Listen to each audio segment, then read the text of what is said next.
Gentlemen, thank you for coming to meet with us.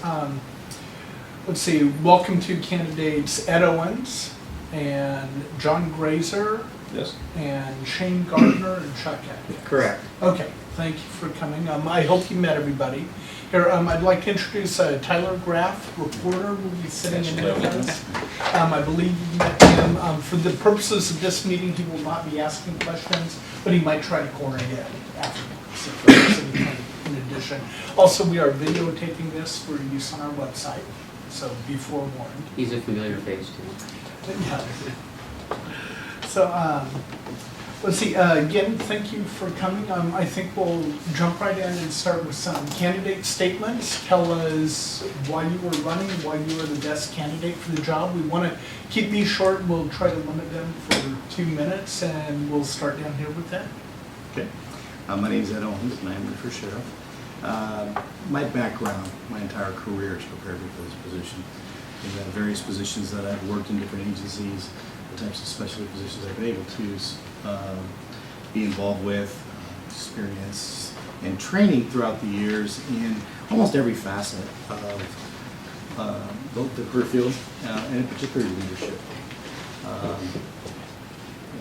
Really has set me well. I'm a retired combat veteran and I'm a retired first sergeant. And the first sergeant piece really speaks to a lot of my leadership skills. Managing large organizations to accomplish the mission, to get the job done very effectively and efficiently. But at the same time, taking care of the men and women who work for me to get that mission done. My philosophy is that that's critically important.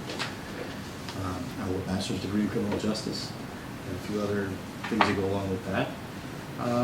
Like I said, my entire career has prepared me for this candidacy and this position. Thank you. And John? I'm John Grazer. I've lived here virtually my entire life. I spent my entire career here. I retired from the sheriff's office at the command level. I'm running for sheriff primarily because I think I can really make a difference in the quality of people's lives here in Clark County. There's a lot of issues facing the community and the department, not only now, but in the next 10, 15, 20 years. And I'm focused on strategic planning and forward thinking. I'm not thinking next year, I'm thinking down the road.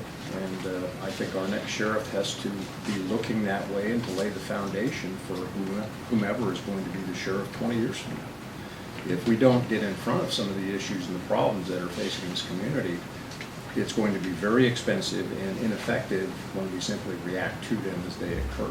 So long-range planning, dealing with issues, and improving people's quality of life. That's what this is all about. Okay, thank you. Shane? My name is Shane Gardner, and I'm currently the Community Outreach Sergeant for Clark County Sheriff's Office. I have a bachelor's degree in speech communication from Central Washington University.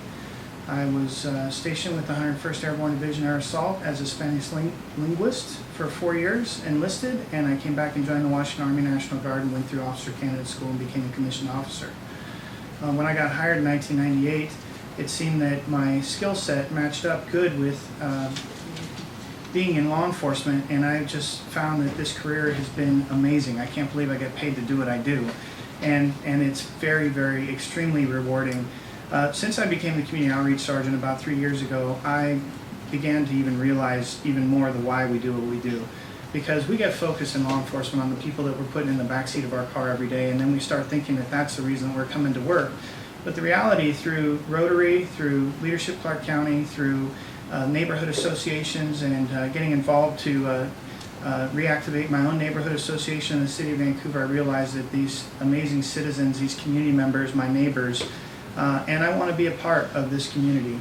My home address is on my campaign website. I'm in this community, I'm a part of this community, and at the encouragement of some people that I have a lot of respect for, I gave consideration to run for this office, and that's the reason that I'm running. I think that I can make a difference, and I believe that I have the leadership abilities to take us into the next chapter, into the next generation of law enforcement.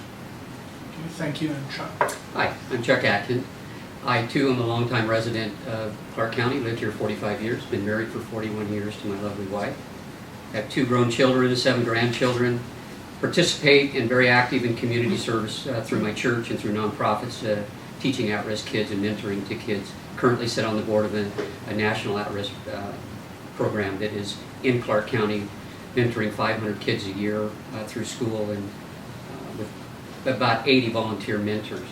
From the law enforcement standpoint, I just retired in 2012 after 35 years with the Clark County Sheriff's Office.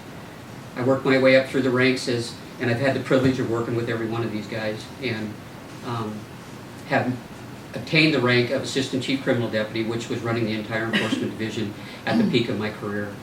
To back up from that, I had the honor of being in the Special Operations Division for the majority of my career, and that required running the SWAT team, the bomb unit, the gang unit, part of the drug unit, the tactical detective unit, the SWAT team, the traffic unit, the Marine unit, etc. A wide breadth of regional services within our community, and have worked closely with the commissioners, the city council members, and the other management staff at that level. I agree with the comments about community. We need to look at law enforcement from a three-pronged approach: intervention, prevention, and suppression. We're good at suppression. The intervention and prevention, the community pieces, are what we really need to expand on, and I will focus strongly on that. Okay, thank you. And to the other members of the board, feel free to jump in anytime you have questions. But I'd like to start with a question for each of you.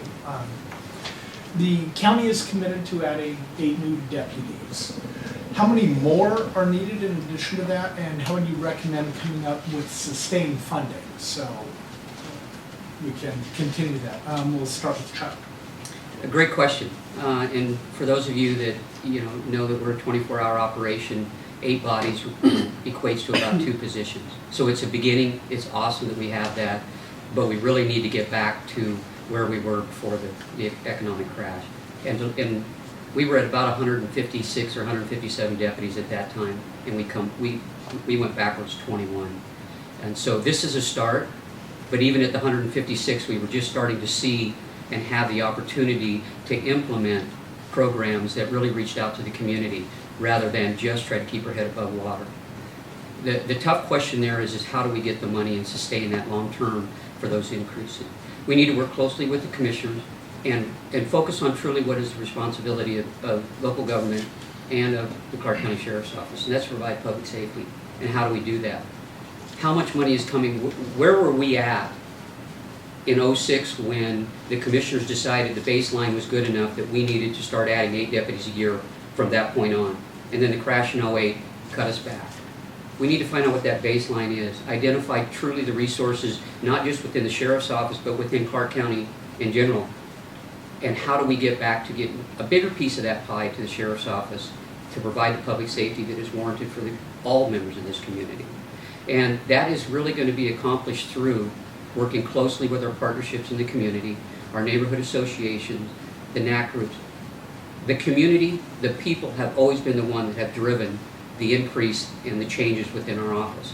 Rightfully so, because we provide a service to them and to the deputies that work within the agency. They're part of this community as well, and we need to provide public safety for them and officer safety, enough people that when they go out on a call, they're protected just as well and aren't walking into something shorthanded. So it's going to be a comprehensive working group of people working directly with the commissioners and leveraging a bigger piece of that general fund money towards law justice. Shane? So obviously we've shown that we can do law enforcement with the staffing levels that we have now, but are we doing it to the best of what we could be providing this community? And I think the answer to that is no. I think that there are a lot of calls for service that we don't have the bandwidth to address at our current staffing levels. I think a realistic goal now that we have 8 deputies in addition would be to see us get up back to our peak staffing level that we had back in 2008. And I think that would be doable for us. Every single person at the Sheriff's Office, it doesn't matter what they do, whether they're in the corrections system in main control pushing a button or down at records filing warrants, has an important job, and everybody's busy all day long. That shuffling our workforce from what we have currently now isn't going to answer those problems, because we have our narcotics detectives that are investigating narcotics, and we have our our court deputies that are seeing to the safety of our courts, where there's some very volatile issues sometimes that happen with family law that are happening down there, and they're there for the safety and security because it's the sheriff's office campus. That starting with these 8 new deputies, allocate all of them to patrol. We've weaned away as many bodies as we could from our various specialty units to put them back on patrol. Our tactical detective unit, for example, our narcotics task force, we've taken a body out of there that we can use more, and it does go back to relationships with our community, because we can pound our fist on the table all day long and say that the commissioners need to give us a bucket of bigger money, but it really comes down to the elected officials all sitting down together and saying, what were we elected to do? And that's to provide safety, livability, to provide an environment where businesses want to come and thrive in this community. And if they understand that the piece to that the sheriff's office offers is to lower crime rates, but we can do that through other means, and that's part of education. We had a judge yesterday that came to visit us from Atlanta that is talking about, by reducing the number of arrests that you have in jail, you actually increase graduation rates. When you increase graduation rates, you increase the employability of our future leaders in this community, our future taxpayers in this community. So by changing the way we do business at even the school resource officer level, we're ensuring a bigger tax base at our next level while reducing the demand for service inside our jail, because we have less people that are inside our jail. So it's a systemic approach that we need to take, and it's going to be done through partnerships, through familiarity, through communication, and through a single vision by all the elected leaders on where we're going as an agency. John? Well, it's been 24 years since the department has had a real strong, fresh look. I've developed a reorganization plan that will result, with the addition of the 8 that the commissioners just gave us, in 28 more deputies being assigned to the road. How? I'm going to take them out of what I consider to be largely administrative positions. It doesn't touch the enforcement guys, it doesn't touch narcotics, it doesn't touch tactical detectives. It does touch people that are assigned to training, sex offender registration, public relations, computer projects, and so forth. It also does include 6 deputies and a sergeant that are assigned to patrol the county campus buildings. It results in 28 being assigned back out on the road. I think the approach to take as far as going to the county commissioners is do everything we can do internally to get a focus on getting as many deputies out on the road as we possibly can. Currently, only 47% of the sworn officers that work for the sheriff's office are actually out on patrol. The ICMA report, the city commission, which I've read, strongly recommends that they follow the rule of 60, which says 60% of your sworn should be on the street. The rule of 60 actually has 2 parts, but the principal focus here is 60% of your sworn should be out on the street. We're at 47%. We're not following the modern management trends in law enforcement that are prevalent throughout the United States. Once we accomplish that with that focus, then we sit down with the Board of County Commissioners, and what I really want to focus on is what is our response time. Our officer to population ratio is the second to the last in the state. We're 0.67 officers per thousand. It's a miserable statistic. They're aware of that. What I pointed out to them, though, is what is our response time? I mean, at any given time of the day, calls are up, calls are down. We can do more with less. We can get by with less at certain times of the day, but statistically, what is our response time? You know, we had a guy up on Dole Valley Road to hold a burglar at gunpoint for a half an hour before a deputy could respond, and that's a priority 1 call. So the conversations I've had is once we clean things up in-house with that focus in mind, they effectively set policy by budget allocation. That is the role of county commissioners. If their policy is to deny the citizens of Clark County adequate response times, and they're going to have to eat that, essentially. They're acutely aware of it. I think I'm going to be able to work with them to get more deputies assigned to the sheriff's office, but only after we've restructured and reallocated existing personnel. I think that's the practical, cost-effective approach to this, and I am a fiscal conservative. I want to squeeze every bit of efficiency out of that budget as I can. When you've only got less than half of your deputies out there on the street, that's not the way to approach this, and that's not the way I will approach this. Ed? Okay. Well, this is a complex issue, as you've already heard some answers, and a lot of folks have been discussing this issue in depth. There's a lot of pieces at play here.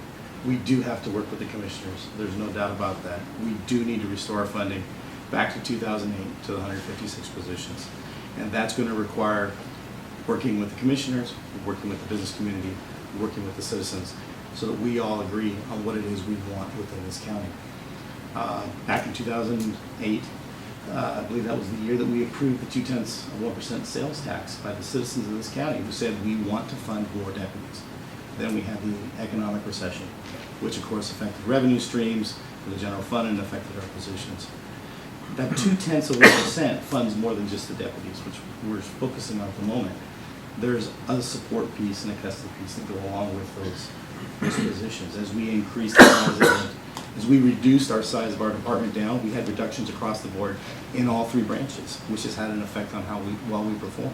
So we have to make sure that all of that is brought back. And that, there was a recent article in the Columbian about the economic turnaround that's taking place in Clark County, and that we are having one of the best years on record. I'm hopeful that that continues, because that'll make these discussions with the commissioners and the citizens and the businesses a little easier to do, to restore that funding and then to keep that 2% dedicated. So that dedicated money doesn't get siphoned off into the general fund to support other programs, which has been the case, to support other programs that also had losses in revenue.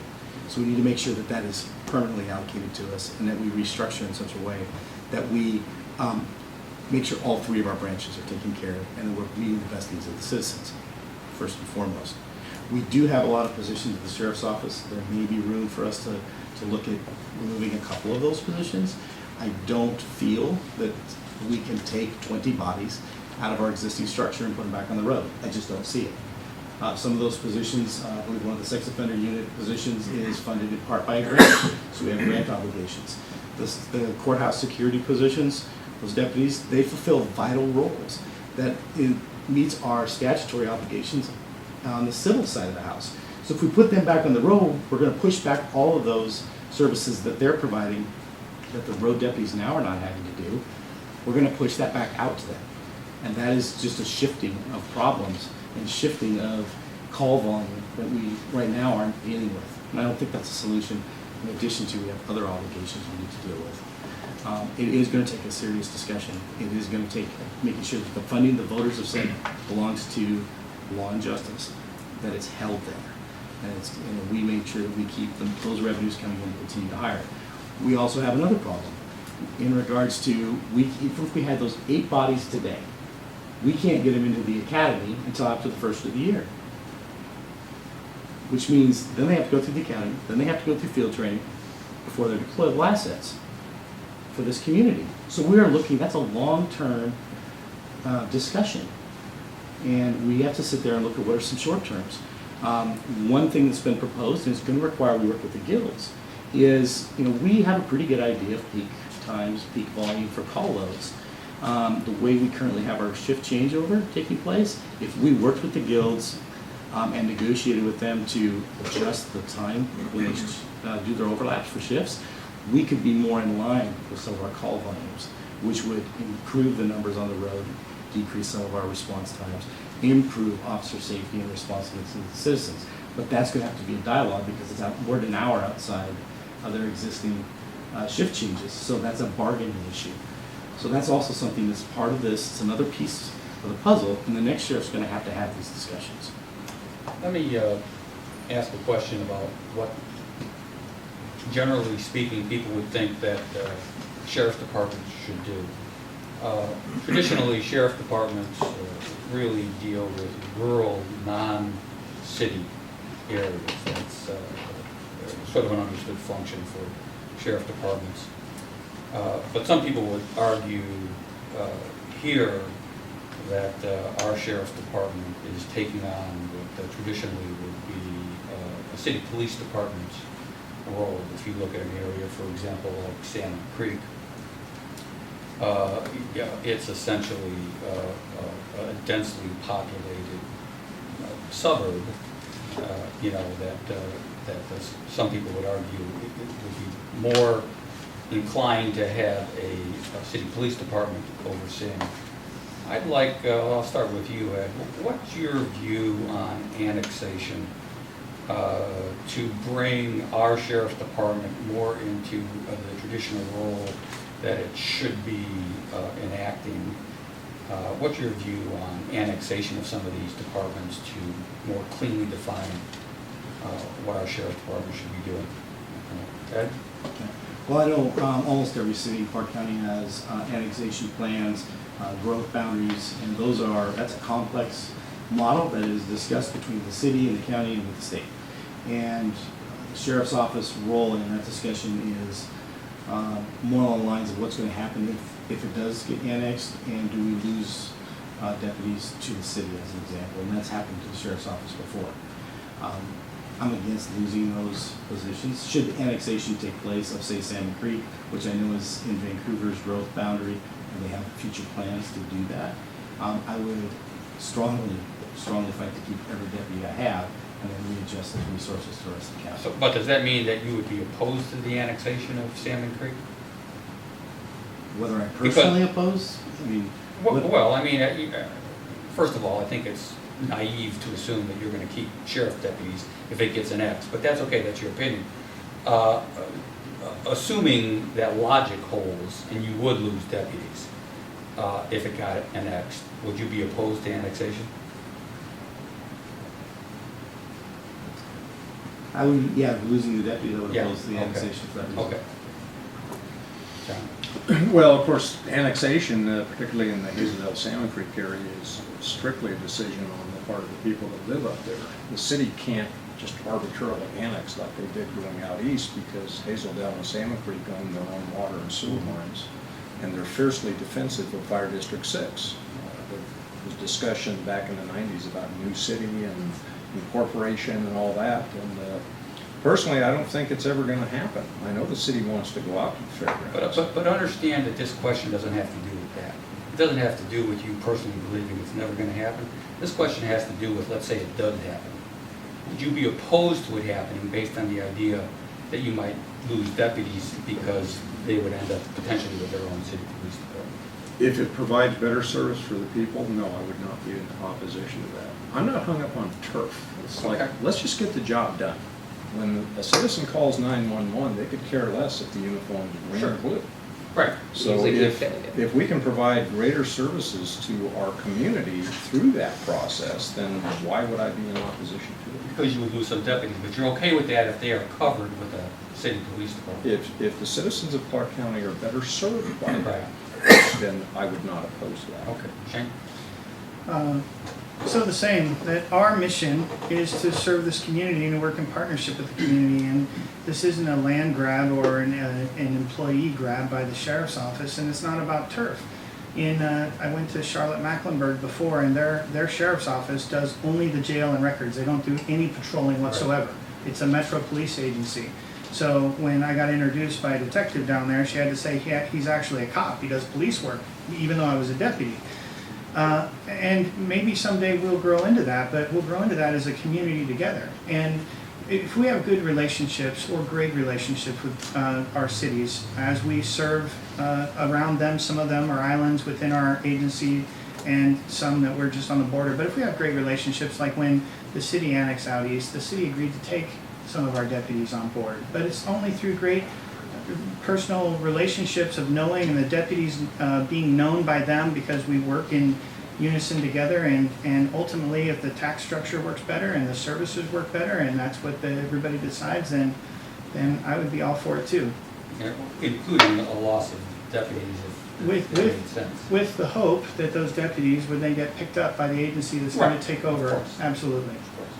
Okay. That was one of the points that I was just going to bring up as well. I have no issue whatsoever with the loss of deputies in terms of the city annexing and providing us public service and safety to the community. Absolutely. But in the prior annexations that were discussed in East County, there was a process in place where it was identified by number of losses to the county. Those people would be able to come over to the city of Vancouver. So we didn't lose them, we just lost them to a uniform. They were still providing that service to the community. And that's because of the good relationship that we have working here. In my entire 35 years, with every annexation, we continue to grow an urban boundary of county residents right on the border. And it's something that has happened forever. So we're constantly stuck with that dynamic of, even as annexations happen, our growth increase stays with it, and generally has offset the feared loss of anybody that we would lose. But if we did, and certainly working through those partnerships with the other agencies and working out agreements beforehand, and let the bargaining units work on how they, seniority, et cetera, and where you come in, that certainly is something that would play in, but I would have no objection. So far, Sheriff Gary Lucas has not endorsed anybody in this race. With a raise of hands, who thinks that he would get his endorsement if he decides to endorse? I have no idea. Well, that's a half a raise. It's a half race. You're a full You're gonna raise? I'm a full raise. If I could stand up, I would. Okay.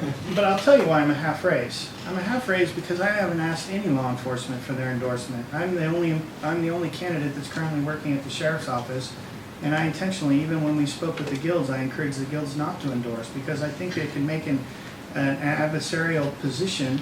If Sheriff Lucas, when he retired, one of the lines in his retirement paperwork memo that he sent out was that he looked forward to working to create a smooth transition. And I know when Sheriff Lucas became the sheriff that there was a great division. It's legendary. I wasn't here for it, but I've heard a lot about it, about the difference between Kanakoa and Sheriff Lucas and how the whole transition worked. And he came in and the keys were on the desk and that was it. There was no mentor there to be. So Sheriff Lucas has always been very, very kind and very much a mentor for me, but whether or not he's going to decide to choose a horse in this race, I don't know. Sure. One other quick question, and I'll let somebody else jump in here. Ed, you're running as an independent. Yes. And Shane, you're running as a no party. From a registration standpoint, have you been ever registered as anything other than an independent?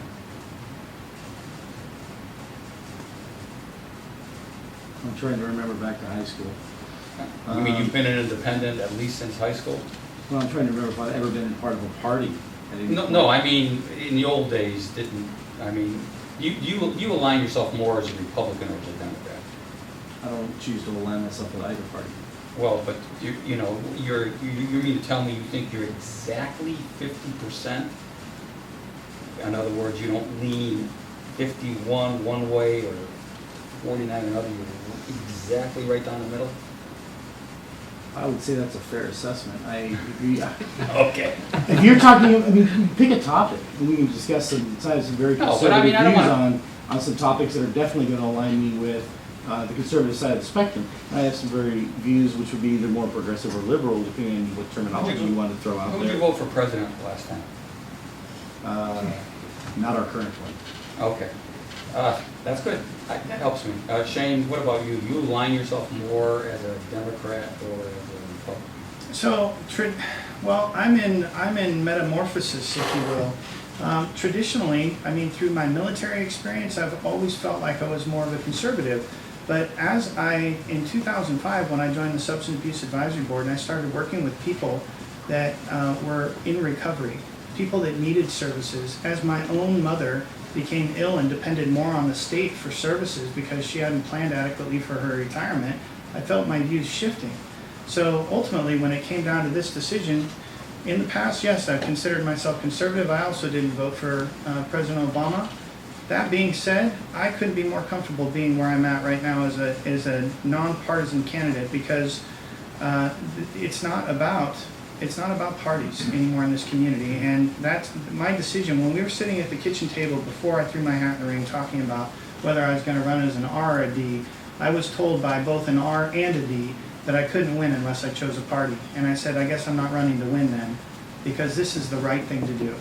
Okay.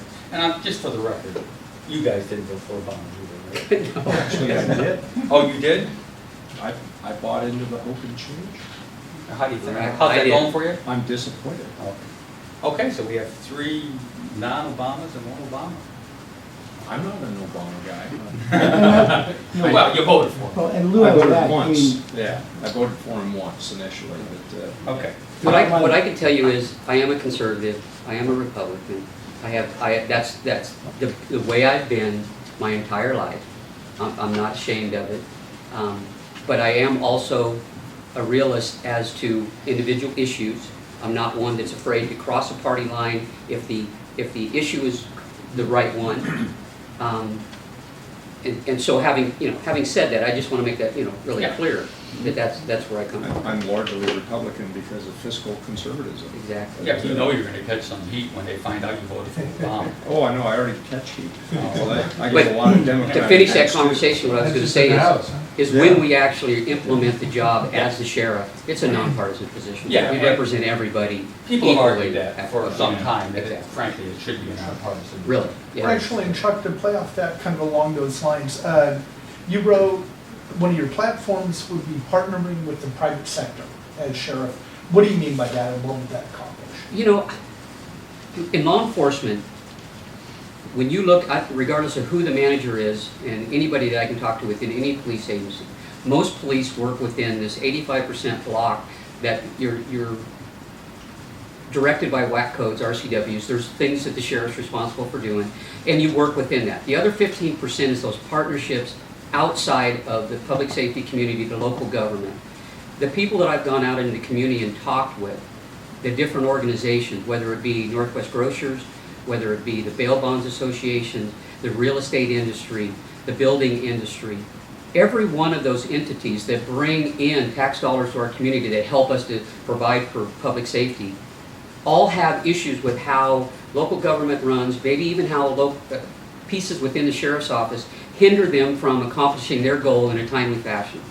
And they also bring suggestions as to what they could do to help streamline our side of the house that saves on our resources, and we can utilize some of that money in other places. And so that's what I mean by that. We need to venture out and find out exactly what resources are out there.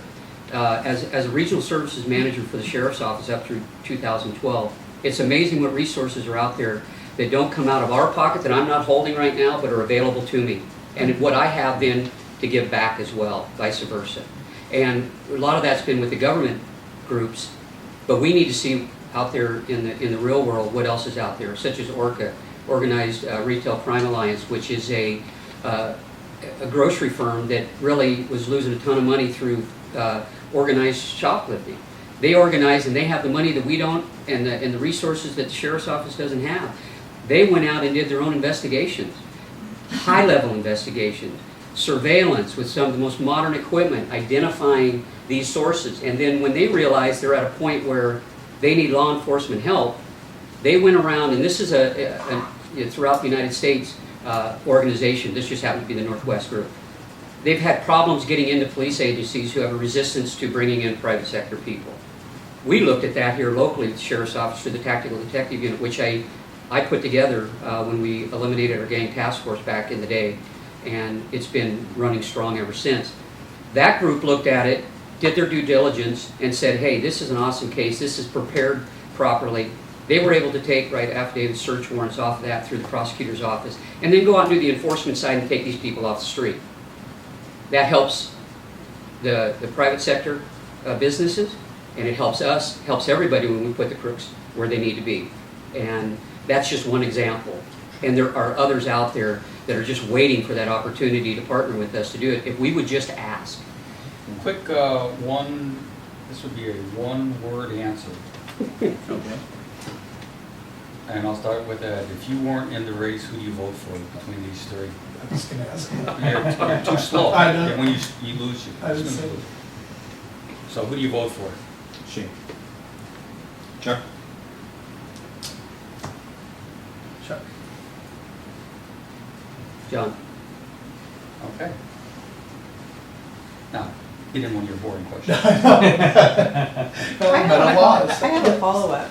Okay. John, you said that you were gonna reassign 20 officers and put them out on the street, and Ed gave us his ideas on that, but we didn't get Shane or Chuck's answer. So, do you think that's possible? Chuck, we'll start with Shane and then. Am I gonna get to respond to this after we get done talking? He's gonna wanna respond when I get there. So Sheriff Lucas has been the sheriff for 24 years, and he is no slouch. Sheriff Lucas has been an amazing leader in this community, and he's connected to this community. The more I got involved in community events, starting with the Substance Abuse Advisory Board, the more I saw Sheriff at these meetings. The deployment that we have set up right now, we have an amazing team of individuals that are at the Sheriff's Office, and they have the deployment set to the needs that we have. And we all know that we're doing a lot on patrol as far as working a lot of overtime. And then when a fair show comes up, we've got to get out there and work. And we're doing what we can, but I don't see it. I don't see that we can dissolve the courthouse unit and then pay other private security to do that, or to have VPD come over and take care of our jurisdiction because it's county campus. I don't see, I've heard, I don't know if it's true, but the ICMA report, which I've also read, suggests that we get rid of our Clark Skamania Drug Task Force, our Clark Vancouver Drug Task Force, and combine it with our gang unit. Well, I've spent 7 years in the Drug Task Force. They're two different animals. Sometimes gangs do deal drugs, but not all the time. That we have a serious gang problem in this community. We also have a serious drug problem in this community. And for an agency to come in from outside and say, here's what we think you should do, when they've taken a snapshot and we've lived here and worked here with these people, I don't think that you just look at something that somebody comes up with and says, well, that's the direction we need to go. So I guess in short, I don't see it happening because, like I said, every single individual at the Sheriff's Office is busy working right now. There's no work that we're not doing. And if we take them and reassign them, it's going to shift the work as well. From sex offender registration to our people that are working on our partnership with 40 other agencies to get our reporting system all together, that we need the cop perspective. We need those people doing the positions that they're doing. Okay, and I just want to clarify, is the number 28 plus the 8 now? No. 28, the 8 new are counted in the 28? Yes. Okay, because I thought the number grew and it was going to make it even harder. But even with the 20, like I said, my time is current. I helped build the agency to where it's at. I understand where those bodies are at, and I would really have an issue with trying to figure out where we're going to come up with 20 more bodies that are already non-call responsive, doing non-police work, not touching the detective unit or the drug task force. Those bodies just don't exist as I can see it. And the ratio that you're talking about at 47%, if you look at the tactical detective unit, it is a specialty unit of itself, but it works directly on patrol, working cases that the patrol officer would normally be working, but has to hand it off because of the in-depthness of it. And so that number, 47%, I don't know if that included the tactical detective units and other pieces of the agency that do specifically assist with the patrol function. Just like our K9 guys. You know, we have, they're dog handlers, but they do handle calls for service. You take the courthouse deputies out, you're still going to have calls for service there that deputies are going to have to go back to. The city of Vancouver would already be taking those calls if they wanted to help us with it. They're not going to do it. If you eliminate the drug task force, with that comes about $300,000 worth of grant money to run the facility and staffing. And it runs on an entity of its own with the chief, the sheriff, the prosecutor, its own board. They're funded basically on seizure monies. You eliminate that, you still have the drug calls, you still have the mid and upper level drug dealers coming up I-5. The cartels are here, and they're slinging a ton of dope, and the drug task force is making a huge impact on that. If you don't do that, we can arrest the low-level people all day long, and all we do is fill the jails with them. It does us no value. We do need to interact at that level. DEA is not going to take those cases. And as a county sheriff, I'm not going to hand over my jurisdiction to the federal government anyway. It's not going to happen. That's our job, and it's important. So we are skimming along with what we have, doing the best with as few we have, and it'll only get better as we increase and we get the people to understand and to come on board with us and realize that we need to partner with every particular, any industry, any entity that can help us to better protect the citizens here. So did the other three of you think that John was just playing politics with that line then? I know John and have worked with him for 20 years, and you know what, I respect everybody here for the job they're trying to do, because this is a difficult task that we're all going through. So I'm not challenging his character, I'm challenging his plan. Well, but is he And playing politics? we're all playing politics. I mean, for crying out loud. I'm a non-politician, and I'm already learning, you've gotta be playing a little politics here. So what I do is I give kudos to you guys for giving us one of the first opportunities to actually debate and challenge somebody on something other than just hearing everybody's view and all of us walking out going, well, how was that for you? You know, so I enjoy this. We could do this all day long. Can I take about 30 minutes? No. Sure, but after we're done. 30 seconds. 30 seconds. Sorry I talked too long, John. You know, there's an old adage that when you found that you dug yourself into a hole, the first thing you do is you quit digging. The sheriff's office over the last 24 years, and I also have great respect for Gary Lucas. This is not a criticism of him. I would do things differently in the structure of the management of the sheriff's office. All three of these guys are locked into that management model and that way of thinking that's been done for the last 2 decades in the sheriff's office. I'm saying it's not only possible, but it's absolutely essential that we do this. I talked to some deputies that said that it's reached critical mass out on the street. They don't get any time off with their families, they don't get any vacation time, they run home after a shift and drink a beer so they can't get called back into work.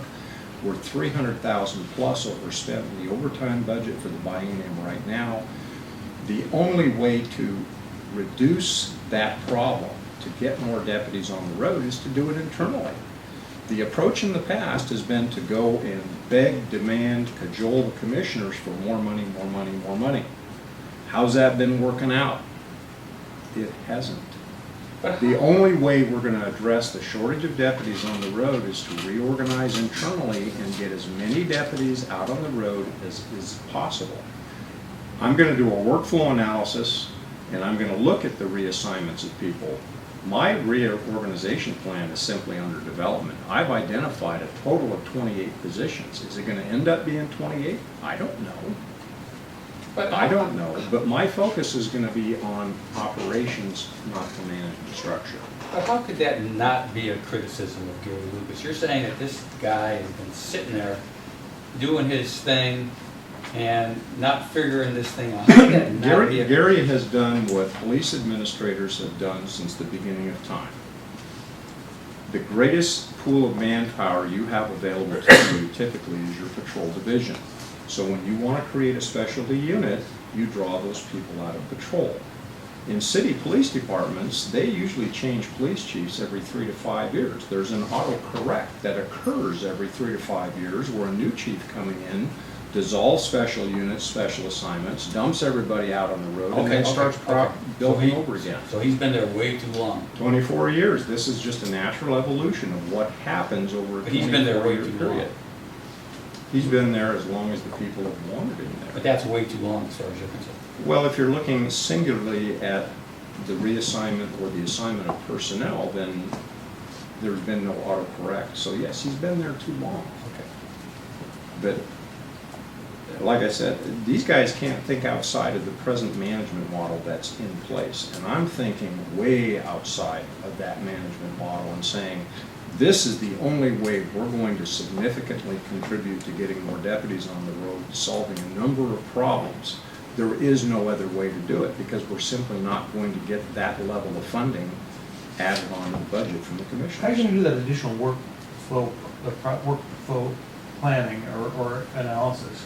Are you going to do that yourself or bring in somebody from the outside, or how does that happen? Well, actually, I would love to have an ICMA style report done in the sheriff's office, but there are so many similarities and parallels, and they're drawing from the same data set that VPD was used with. There's just so much that is similar to the Clark County Sheriff's Office. I don't want to ask for $100,000 to do a report like that. I think we can learn from that report that apply those things to the uniqueness of the Sheriff's Office, just like their recommendation to combine the gang and drug units together. I actually think that's a pretty good idea. Gangs engage in drug trafficking, sex trafficking, weapons trafficking. Their narcotics unit is focused solely on narcotics, but they're only working mid-level and above dealers right now.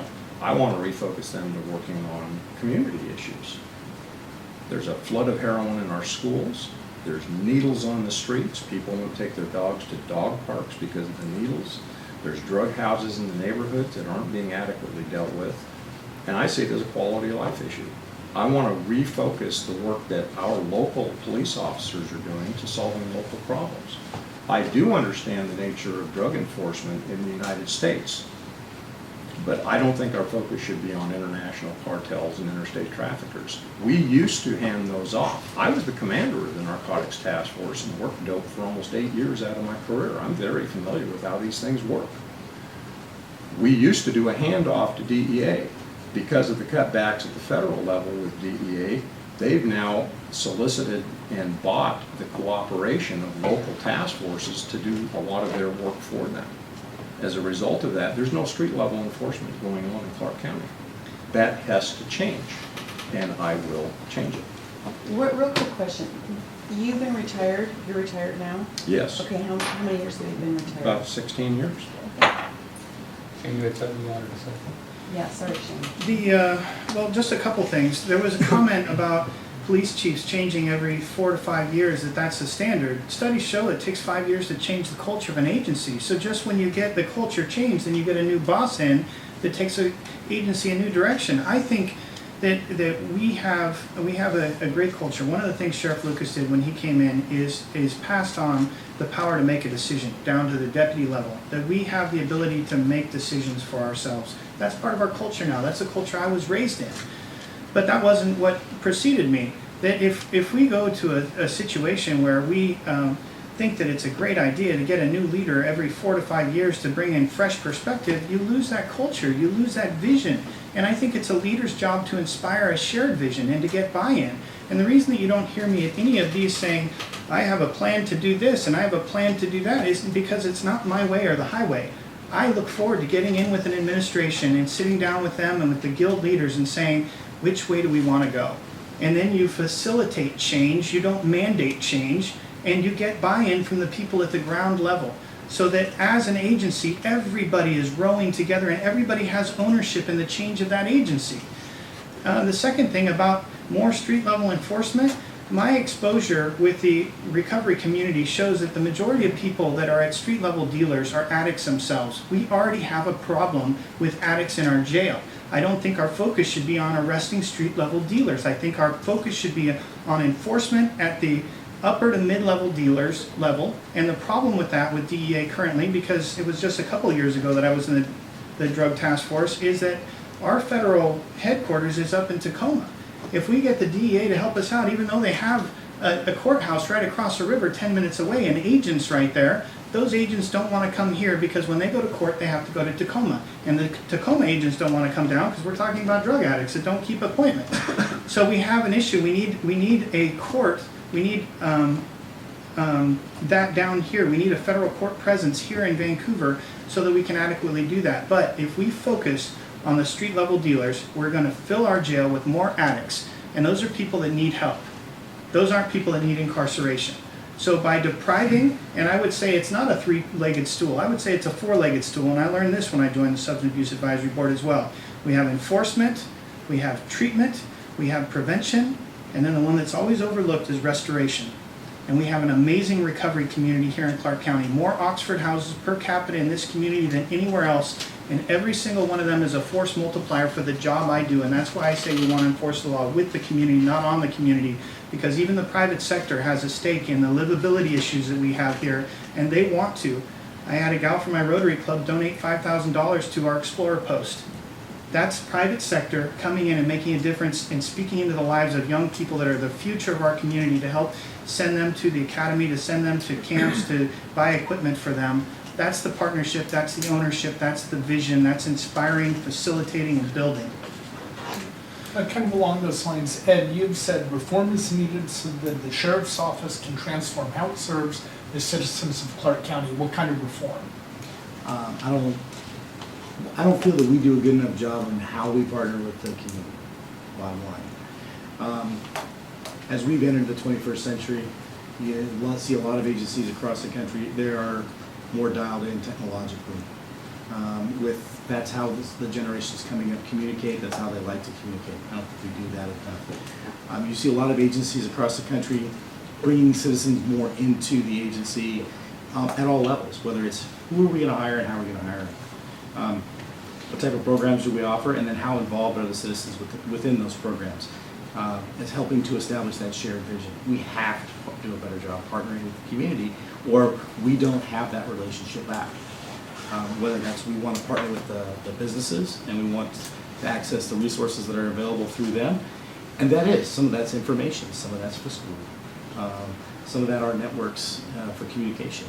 So there's a lot of other things that are just out there we aren't touching. And so we need to get on board and start developing some different ways of approaching law enforcement. We cannot solve the problems in our community by ourselves. You've heard all of us talk about that. We have one piece and we're very good at what we do. But until we start working with some of the other ones in a much more collaborative approach, we're not going to be doing as good a job as we could be doing. And we really need to focus on that. So that's part of that, reforming it and creating a shared vision with the community. I have a quick over-under question. Gambling terminology for those of you who don't play the ponies. No gamble, so you may have to translate. Over means you would do more than, under means you would do less than. Okay. That's the over-under question. Well, the question is, will you be making more stops or less stops than Gary Lucas does on the road? Over, under? Over. Wow. Over, under? I'd say under initially. Under. Under, in a safer way. Do you think that's a legitimate use of a sheriff's time to do what the Gary is known for, part of what he's known for doing? Oh, I respect that Gary goes out there and does traffic stops. I agree that there could be some different safety measures put in place. I've actually been called to back Gary up on a few traffic stops. And then I took over the reports for him, so. We've all been there. We've all been there, that's just, but I think it's critically important that the community see a sheriff that is out there and engaged. The sheriff is still, while the top law enforcement officer in the county, he's still, or she, is the sheriff. They still have the same responsibilities as everyone in the agency. And if they see something take place in front of them, the sheriff should be stepping in. Okay, what do you think of the stops? I don't think I'm going to have the time, to be honest with you. But if something is right in front of me, obviously you have to deal with it. I'm not going to go out. I don't anticipate going out specifically for the purpose of just working traffic.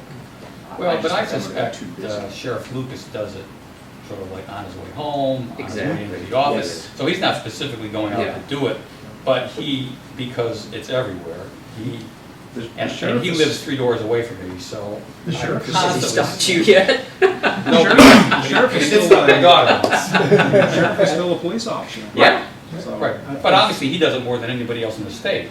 Well, I mean, when I was working in administration, I'd be driving back and forth to the office, and I would occasionally make a traffic stop if something was right there and you Yeah. needed to deal with it. But it wasn't something where you left your Right. house and it's like, well, I'm going to make 3 stops before I get No. to the office. Right. Sheriff, what are you doing? Well, I don't think Sheriff Lucas does that either. I think that we just have enough people that are driving in a manner that the sheriff feels he needs to address it and introduce himself. But I do see part of my plan, if elected sheriff, is each month I'm going to work with a different branch. I'm going to work a full shift. Sheriff Lucas rode a full shift with me when I was a brand new deputy here, graveyard, the entire night. Sat beside me and worked. I thought he was only going to be out for a couple hours. He rode the entire shift with me. And as a new deputy, that meant the world to me. It meant access. So part of the plan that I have is each month, because I don't know the corrections branch, I don't know the civil support branch, so each month I'm going to work in one of the various branches. And I also think that it would be nice for, somebody asked me about that the other day too, if our administration was ever going to come out and work a shift for one of the squads. But I think on those special days like Christmas or Thanksgiving, when you have a deputy maybe that has a relative that's back home from the military on leave or something, I think that would be a nice gesture to show up and say, you know what, you go home, I got this shift. So I'd be up for that. What do you think? Well, it's jumped all over the place here, but you're right. I have no issue with Gary making a traffic stop to and from work. He doesn't have time to go out and do that in any other fashion. The sheriff's job is truly to walk the aisle, work with the commissioners, find the resources to increase the deputy numbers to get the job done. But he does have the authority to do it. Gary should wear his vest when he's doing it, and he should go out on the radio. He should do it the way that everybody does it. So quick question on marijuana. Is this a good thing for the state or a concern? Matt? Is it a good thing or a concern? Yeah. I think we have a lot of problems we're gonna have to work through to figure out how to implement for local people. And we're not there yet. Revenue-wise, it's going to be a really good thing for the state. Fundamentally, I'm opposed to it, however. Well, is alcohol a good thing or a bad thing for our state? As the chair of the Prevent Coalition, I mean, I think that yes, there's a revenue stream that can be tagged along with it, but that could happen with anything. But just the idea of marijuana in itself, I'm not in favor of it. I think there's better things we can be doing with our time. Maybe go coach a t-ball team or do something rather than sit on the couch. But that being said, the voters have voted, and we'll do our due diligence to enforce the law. That's what we do. I'm against it, regardless of the money. And typical to any drug that comes onto the market, they've already figured out a way called honey dipping to turn that 18% THC smoking dope, high that they get into an 80, 90, 95% pure. We're gonna have issues just like we had with the meth. People are blowing their houses up, killing themselves. To me, it's just a poor choice. Just absolutely poor choice. But it is a vote of the people, and we will enforce that. However, Just out of curiosity, who lives in this county right now? Everybody? Yeah. Okay, great. Quick We question. couldn't run for office if we didn't live here. Quick question on management experience, two-word answer. What is the biggest budget you've personally managed, and what's the largest organization in terms of headcount? And let's start down here around the chuck. head count, 150, roughly 150, the entire enforcement division. And that would have been roughly a $13 million. Thank you. Shane?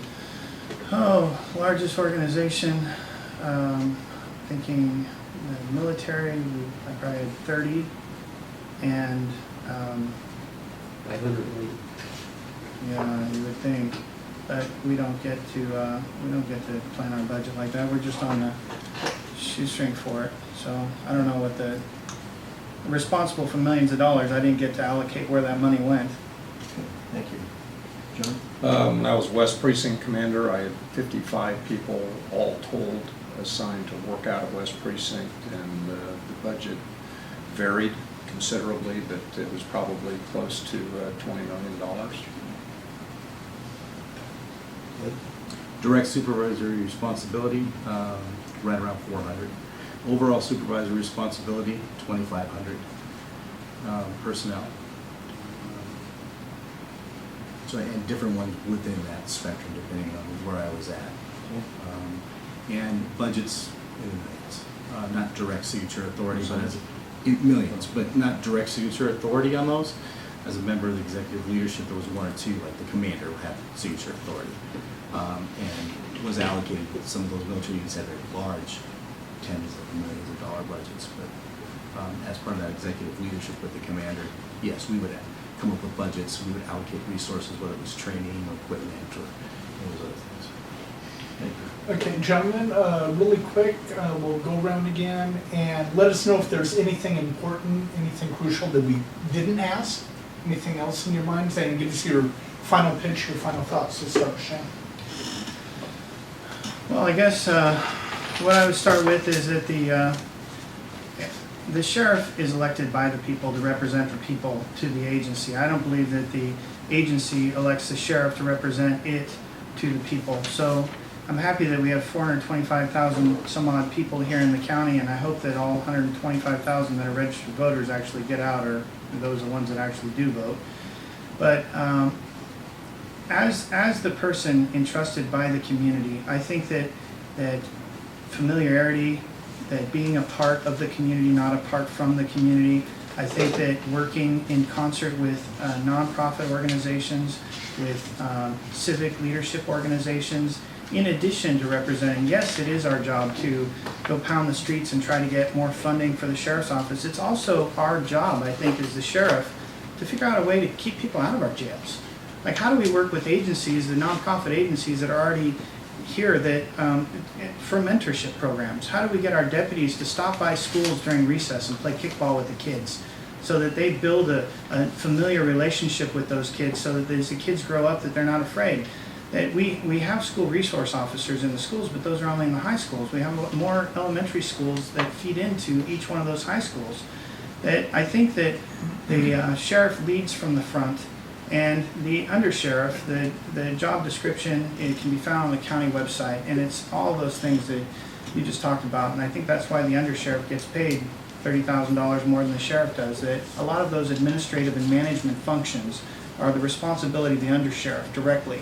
That the sheriff is the leader. That I think, again, the sheriff inspires a shared vision and facilitates change of this organization and sets a culture for it. And I look forward to that being in partnership with everybody having ownership, that this is your sheriff's office. This isn't our sheriff's office, it's your sheriff's office. It's the community sheriff's office. That we want to be as transparent as we can, that we have nothing to hide, that we're here to work with, that we want children not to grab onto their mom's legs and look at us with eyes as big saucers because we're the cops are here, look what you've done. That instead it's, hey, look, here's somebody that puts his life on the line, or her life on the line, to make a difference in this community, and we're here because we care. So hopefully we'll get there someday where I myself am not stepping on the brakes when I see a police officer in my rearview mirror. But we've all, as a culture, just been conditioned to think that that's what cops are here for, is to punish us, and that's not what we're about. We're to bring people that have done things wrong to a place where they can be safely and securely housed until they can see a judge to make a decision on what their accountability is going to be for that. And whether the person is their 15th time that they've come to us or their first time, it should be as professional, fair, firm, and consistent for every single one of them. Okay, John? Well, you know, all of us believe in community engagement and leadership. I mean, that's what it's all about. I'm really surprised that you didn't ask any questions about the jail. The jail consumes a greater portion of the budget and has more personnel assigned to it in the sheriff's office than any other function. We have a significant problem with our jail, not only now, but looking out 20 years. We have 438,000 people in the county. The accepted projection in 20 years is 562,000. I think that's really conservative. We have a 30-year-old jail that was built for 300. We're routinely putting about 710 in there. There is no more room.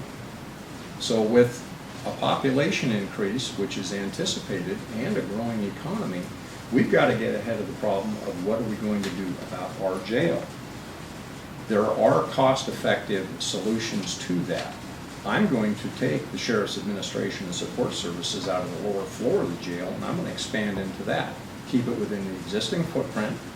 It's remodel dollars, it's not new construction dollars, because jail construction is 3 times more expensive than office construction is. We simply don't have $50 million to build a new jail in Clark County. But we're going to have to do it eventually. I can buy the county commissioners, I believe, 8 to 10 years of serviceable life out of the existing main jail by doing that, and give them time to plan for that eventual expenditure. But it isn't something that we hope isn't going to happen. It is going to occur. So the next sheriff of Clark County has to be a strategic planner, has to have the knowledge and the systems knowledge of how things work to make this stuff get in line. We have to be ahead of these problems, not simply react to them. Ed? Okay. The sheriff does work for the people. It is a unique law enforcement position. We're elected by the folks in a county, in a community, and that's who we're responsible to. The sheriff has that covers a lot of areas. We have 3 branches, and we have dozens and dozens of programs we provide, the services we provide to the citizens. Some are statutory, others are not. This is about our relationship, the sheriff's relationship with that community. And with that community is everybody, whether it's other elected officials, whether it's businesses or it's citizens. And there's a lot of moving pieces that are in this. Okay, we have the school piece, and there's a lot of discussions we've already had in forums about education. The jail is another piece, and these are all very complex issues we're going to have to address, we're going to have to discuss. But you need to have somebody who sets that tone in that position, who can sit there and be willing to take on each of those challenges and all of them. You have to have somebody that has a focus upon the relationships with the community. For me, I look at relationships are critical. How we show up in those relationships, and as a leader, how do you show up? Because you have a dual responsibility of taking care of your people, because they're the ones that do the job. And they're the ones that deal with the stresses of this job, which are unlike most other career fields. And how are we taking care of them? Are we dealing with turnover issues? Are we dealing with morale issues? Are we dealing with their safety? So that's a big, huge piece of the pie for the sheriff as a leader. And then how those deputies and how those employees feel, how they feel respected and empowered, that spills over into their relationship with the community and how they show up in your lives as members of this community. You know, so it's all interwoven. You need a leader that's going to be able to have that philosophy that it is about those relationships and how it is we form and build and strengthen those relationships. And then what is the issue we're discussing? Everybody who has, pick a topic, everyone who has a say in that topic has a seat at the table. But are we making sure that they're there? And is the sheriff making sure that they're there? And that we're all working from the same, basic discussion and going out from there. You have to have that philosophy, and you have to focus on the relationships, or we're not going to get anything accomplished. And Chuck? Having a current relationship with the county leaders, I've had the opportunity to sit down with the commissioners and talk through some of these issues. And the one John brought up about the jail is really one that's pretty paramount. And they are all on board for a remodel to that jail. Chief Bishop, who's currently the chief in the jail, he and I have had a number of discussions about a proposed idea that he has, that he is drafting now through an engineer to develop, and get it developed so that when he hands it to the commissioners, they're going to be able to see what it looks like. And it's more of the current way that people are intake into the jail, where they're identified their alcohol or drug issues, or is it mental health issues, or is it general population issues, and how they flow through the jail. But more importantly, it's how they flow out of the jail as well, and the resources that they have in the jail to try to help them. Those that really want the help will be partnered with those people on the outside. To make one thing clear, when I mentioned the three-pronged approach, and Shane mentioned redemption, I'm tough on crime, but I'm also one that's a realist and believes in redemption. My faith gives me that, and my community service has shown that to me. But in the recovery community that I've talked with, they say that it's very important that when I do bad and I do wrong because of whatever the social ill is, whatever the reasoning is behind why they've done what they've done, or they're intoxicated, or they're an addict, they need to be held accountable for what it is that they have done before they learn what it takes to recover from it. So they do realize that in law enforcement work, our job is to protect the community, and that they expect somebody to reach out and touch them on occasion when they break the law. And that's what truly our job is. And then help them work through the issues they have while still building a strong intervention and prevention program up front that we do, just like what I do in my spare time, mentoring to at-risk kids, trying to teach universal principles to them that are important. So that's a huge piece. We talked about the leadership that's going to be necessary. And I would agree with all the comments that are said about how important that's going to be. A leader that doesn't have anybody following him is just out on the walk. Leadership is something that comes with respect. I take pride in the fact that I have universally almost every law enforcement guild that endorsement in Clark County. Unlike Shane, when he mentioned he told them not to, I embrace the fact that the people that are doing this job in Clark County, not just with the Sheriff's Office, I have been endorsed by the Vancouver Police Officers Guild, the La Center Police Officers Guild, the Camas Police Officers Guild, the Deputy Sheriff's Guild, Chief Lackey and ex-Chief Don Cheney from Camas, 150 individual law enforcement officers, and 5 chiefs from this community that have left here and gone on to become chiefs in other jurisdictions. And they're not voting their confidence to me because I'm popular. It's because I have earned the respect of the current working population of law enforcement officers here that know that there's going to be a new chief in town, a new sheriff running the agency, and they're throwing their confidence behind me as the one to lead them into the next generation. And I'm proud of that. And I just want to make sure that you guys are aware of that. Very well. Gentlemen, thank you very much.